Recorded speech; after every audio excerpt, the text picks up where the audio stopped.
Hindi PCS के online platform पर आप लोगों का एक बार फिर से स्वागत है। हमारे पास यहाँ एक मैगजीन है, क्रॉनिकल की मैगजीन है।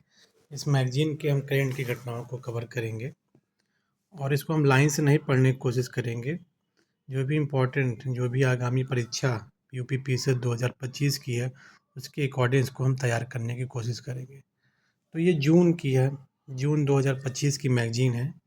तो इसमें हम थोड़ा-सा योजनाओं को सबसे पहले कवर करने की कोशिश करेंगे, क्योंकि योजनाएँ अक्सर एग्ज़ाम में पूछी जाती हैं और एट द टाइम जो भी घटनासार या घटना चक्र की बुक आती है, उसमें योजनाएँ बहुत सारी छूट भी जाती हैं और बहुत ही गलत तरीके से उसमें लिखी रहती हैं, वो याद नहीं हो पाती हैं क्योंकि रैंडमली लिखी रहती हैं। तो इसमें थोड़ा-सा अच्छे तरीके से हम इसको पढ़ेंगे और सबसे बड़ी बात ये होगी कि इसको पढ़ते समय इसको ऐसे पढ़ेंगे कि इसको लॉन्ग टर्म तक कैसे याद किया जा सके, कैसे याद रहा जा सके उसको भी इसको देखेंगे।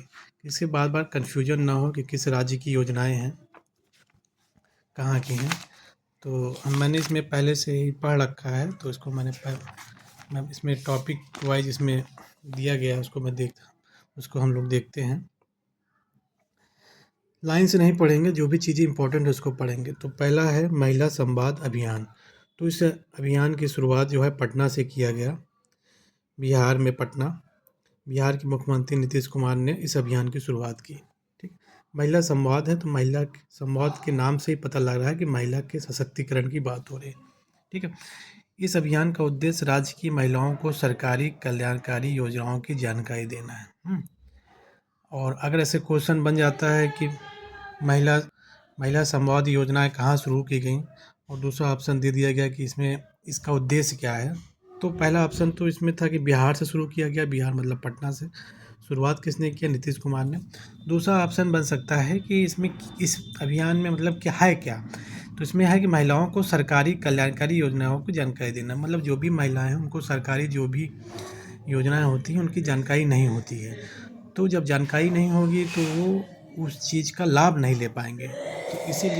तो इसीलिए जो है ये उनको योजनाओं की जानकारी देता है। अब इसको याद कैसे करेंगे? ठीक है, जैसे महिला संवाद, तो एक चीज़ आप ध्यान दिए होंगे कि इस बेरोजगारी के दौर में सबसे ज़्यादा जॉब महिलाओं को कौन दे रहा है? बिहार।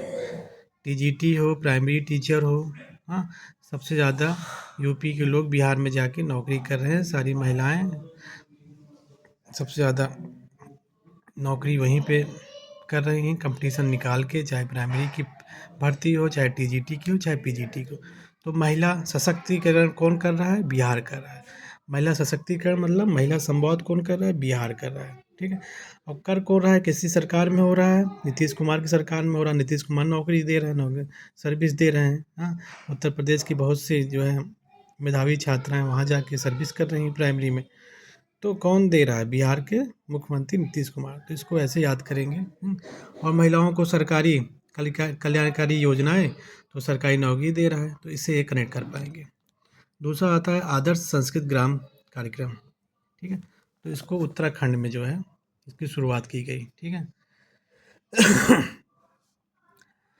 तो इसको तो आदर्श संस्कृत ग्राम कार्यक्रम, अगर आपको ध्यान होगा कि उत्तराखंड की जो द्वितीय भाषा है वो संस्कृत है, तो इससे हम कनेक्ट कर पाएंगे कि संस्कृत द्वितीय भाषा जहाँ है वहाँ पे आदर्श संस्कृत ग्राम कार्यक्रम की शुरुआत की गई। इस टेक्निक से इसको हम कनेक्ट कर पाएंगे। ठीक है, इसमें नीचे लिखा भी गया है द्वितीय राजभाषा संस्कृत प्रोत्साहित करता है। ठीक है, और इसमें क्या है, इन गाँवों में संस्कृत को जीवन की भाषा के रूप में अपनाया जाएगा। स्थानीय जनसंख्या विशेष रूप से युवाओं को संस्कृत शिक्षा, संवाद और भारतीय ज्ञान परंपरा से जोड़ा जाएगा। ठीक है, वही सब चीज़ें हैं। भारतीय दर्शन, संस्कृति और आध्यात्मिक विरासत के संरक्षण और प्रसार की दिशा में महत्वपूर्ण प्रयास है। ठीक, तो दूसरी चीज़ हो गई आदर्श संस्कृत ग्राम कार्यक्रम कहाँ शुरुआत किया गया? उत्तराखंड में। ये आपको ध्यान होना चाहिए, जनरल बेसिक नॉलेज है कि उत्तराखंड की द्वितीय भाषा संस्कृत है, इसलिए आदर्श संस्कृत ग्राम कार्यक्रम उत्तराखंड में शुरू किया गया। ठीक है, तो इससे हम कनेक्ट कर पाएंगे, इससे हम याद कर पाएंगे। ठीक है, आगे हम पढ़ते हैं, इसको हम बाद में देखेंगे। आगे बढ़ते हैं। से उत्तम चावल सन्ना बीएम योजना। ठीक है, तो इसकी शुरुआत किया गया तेलंगाना में कि मुख्यमंत्री रेवंत रेड्डी ने किया। ठीक है,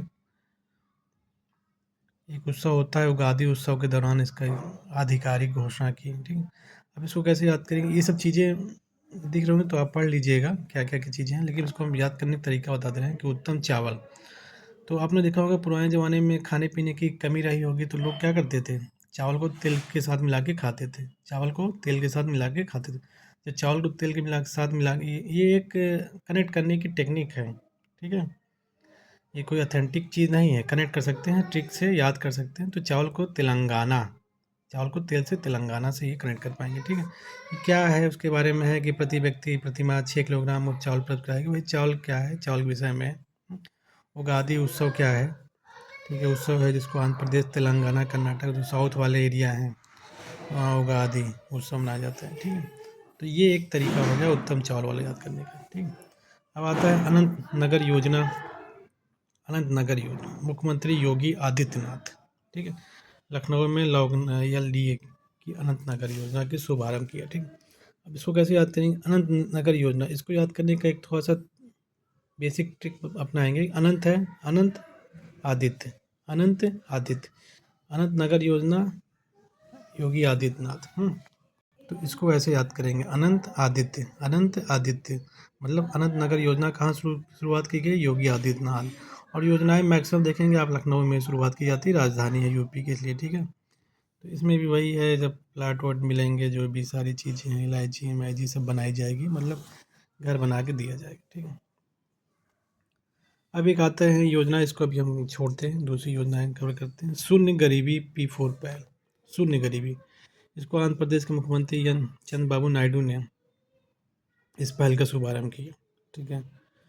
शून्य गरीबी के बारे में क्या है कि गरीबी उन्मूलन, ठीक है। अच्छा, नाम से स्पष्ट हो जाता है, अगर इसको नहीं पढ़ते हैं तो ये चलेगा, ठीक है। नाम से सारी चीज़ें स्पष्ट हो जाएगी क्या है क्या नहीं। गरीबी उन्मूलन की एक पहल है, ठीक है। और ये सब लक्ष्य सब दिया गया है, ठीक है। उससे हमसे ज़्यादा मतलब नहीं है।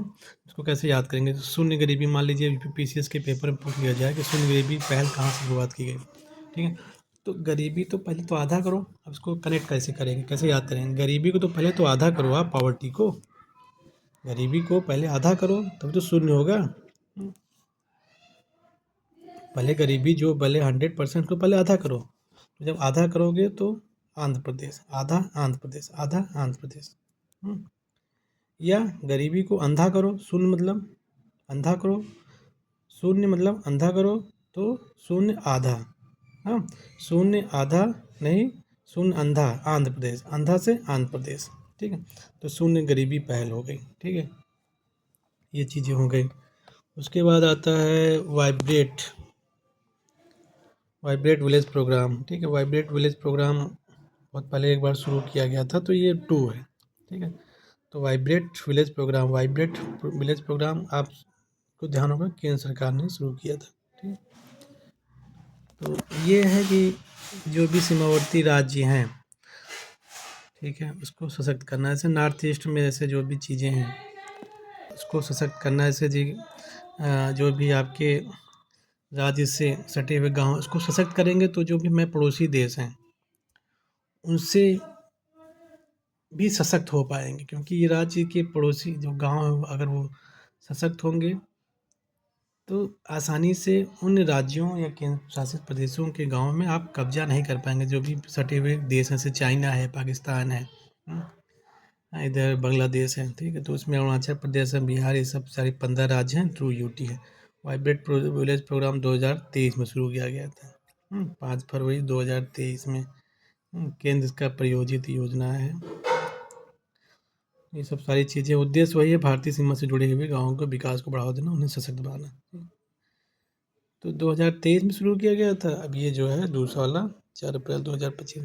तो अब ये 3-4 पहल है, अभी उसको और अच्छे से तरीके से पढ़ेंगे, क्योंकि रिकॉर्डिंग का मेरे पास कोई जरिया नहीं है। कैसे रिकॉर्डिंग, मोबाइल से रिकॉर्ड कर रहा हूँ तो मोबाइल में बहुत ज़्यादा डेटा कवर हो पा रहा है, और क्योंकि एक हाथ से मोबाइल पकड़ा हूँ, एक हाथ से इसको बुक को देख रहा हूँ उसको, तो उसको बताने में थोड़ा सा अनकम्फर्टेबल